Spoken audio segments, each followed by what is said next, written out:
Point-blank firefights. Prisoners. A comrade trapped under rubble after a new Russian drone strike.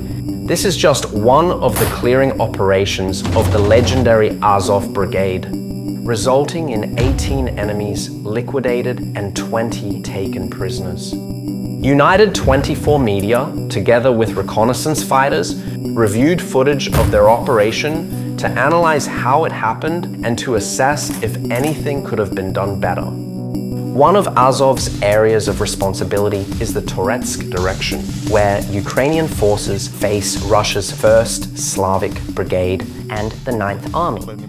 There's simply no clear front line. Both sides advance in retreating turns.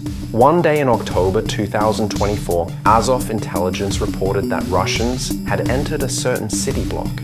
Crowley's unit was tasked with clearing the area. We moved as a group. At one point, we needed to surround a house from two sides, but coordination was sloppy. By the time we reached position, the second group was already in place. A firefight broke out. We called for a drone strike. A vampire drone dropped a 120mm mortar round on the house. Around 20 Russian soldiers poured out, scattering across the area. With nightfall approaching, the unit decided to hold their position and resume operations in the morning. Their task: locate and neutralize or capture the remaining enemy soldiers. At dawn, the enemy was identified in this house. At first, voices were heard from the house, then fire contact ensued.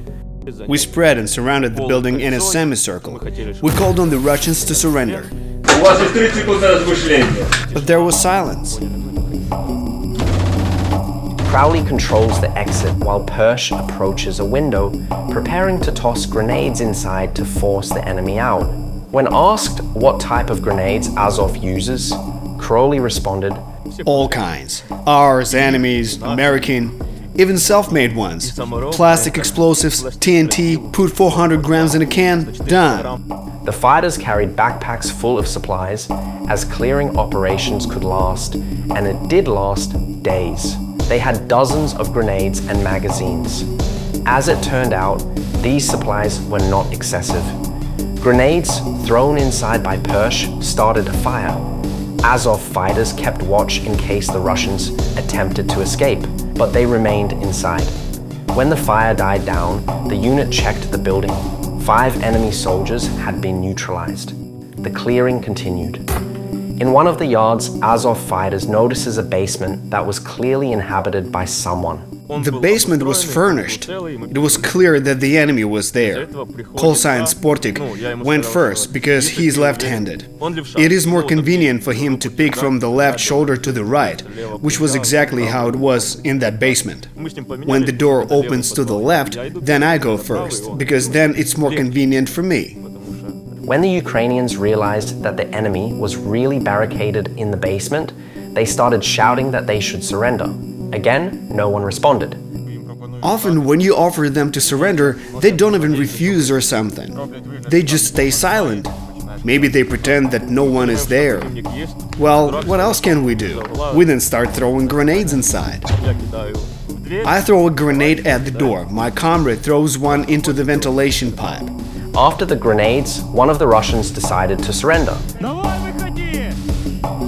Then they ordered him to kneel down and crawl forward to be able to control his legs and arms movement. This is not humiliation.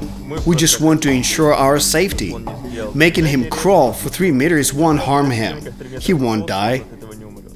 A quick interrogation revealed that there were 4 more Russians in the basement, one of them seriously wounded.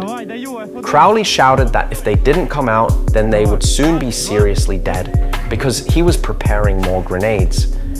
Again, silence. Then Crowley threw another grenade inside. This is an American M67 grenade. After this, no one will come out anymore. It may seem like it's too much, but we have had cases where drones dropped large bombs on basements, then we threw grenades inside. And when we entered, the enemy was not just alive, he was completely unharmed, and immediately threw a grenade at us. You can never be sure that the enemy is really dead. That's why we take extra precautions. Actually, that's what happened with the captured Russian who came out of the basement. Here we're giving him first aid. You saw how many grenades we threw inside, but he only had 2 shrapnel wounds, one in his leg, one in his arm. We really thought he wouldn't survive, because he was completely covered in some kind of goo. We thought it was his guts spilling out, but later it turned out that the basement was full of jarred food. When the grenade exploded, he was covered in sauces and tomatoes. In the end, Azov fighters spent about half an hour near the basement to ensure the enemy was neutralized. As it turned out, the real danger was even closer, and not from the basement at all.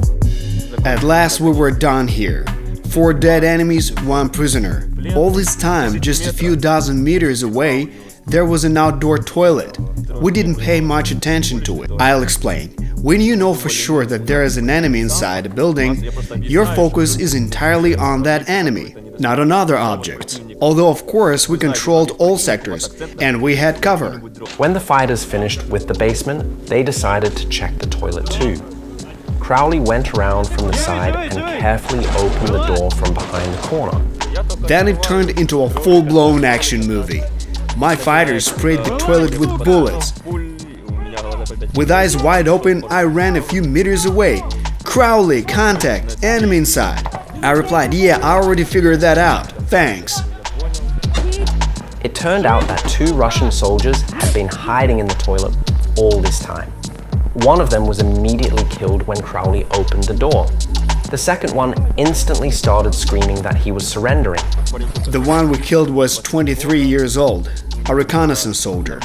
He had surprisingly expensive equipment: OpsCore helmet, a Vortex AMG UH-1 reflex sight, a hexagon silencer. Everything was top-tier gear. There's an assumption that he took it from one of our fallen comrades. At the same time, they provided first aid and quickly interrogated the captured Russian soldier. Did he know where the rest of the Russians had scattered during the night? It turned out that they had no communication. Only group commanders were given radios. When Russian prisoners find out they were captured by Azov, they get scared.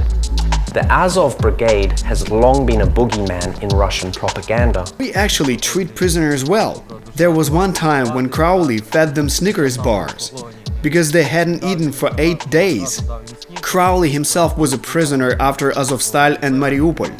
We interrogated them. Russian propaganda works at full capacity. They were brainwashed into believing that Azov cuts off the hands of prisoners, tortures them brutally, almost boils them alive. They were shocked that instead we fed them, gave them tea, and generally treated them humanely. When asked how many hands he personally cut off, Crowley laughed. All of them. But then he gets serious. It's a shame that Russians don't believe our words. But even their own prisoners admit being in Azov captivity feels better than being free in Russia. Meanwhile, the operation continued. In one of the courtyards, the Azov fighters encountered 3 people. 2 of them turned out to be Ukrainian civilians. The third one supposedly spoke neither Ukrainian nor Russian. He somehow explained that he was from Azerbaijan and had come to Toretsk for work. The civilians had documents, so there were no questions for them. But this man had no documents.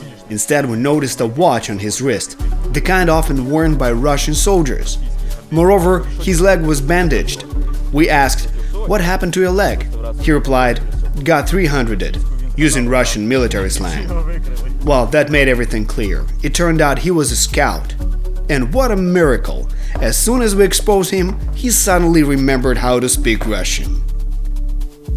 The unit continued the clearing operation, but the Russians were also watching their enemy from the sky. They directed a drone toward the building where the Azov fighters were located. In this footage, you see Crowley, but he's trapped under the rubble. A large concrete slab had pinned his leg. Now a short advertisement.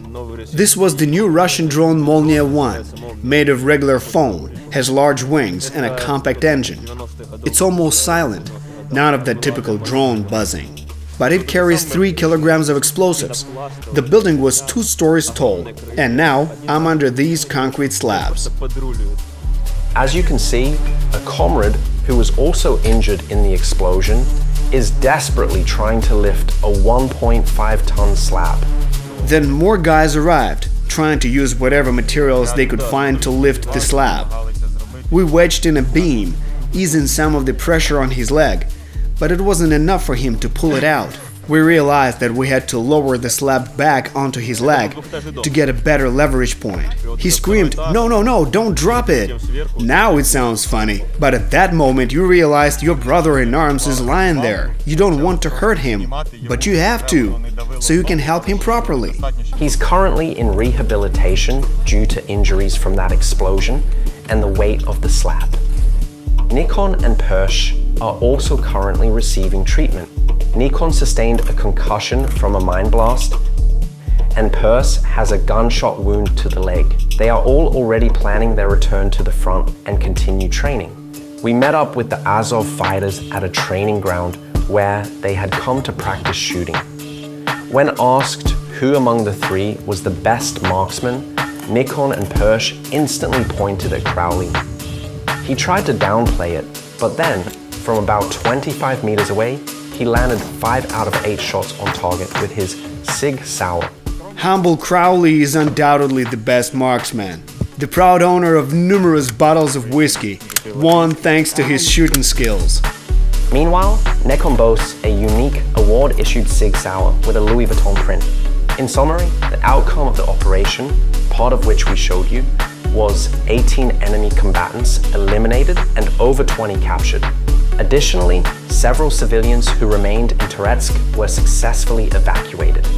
The Azov fighters had 1 wounded. They considered the operation a success, but clarify. The reconnaissance could have done a better job.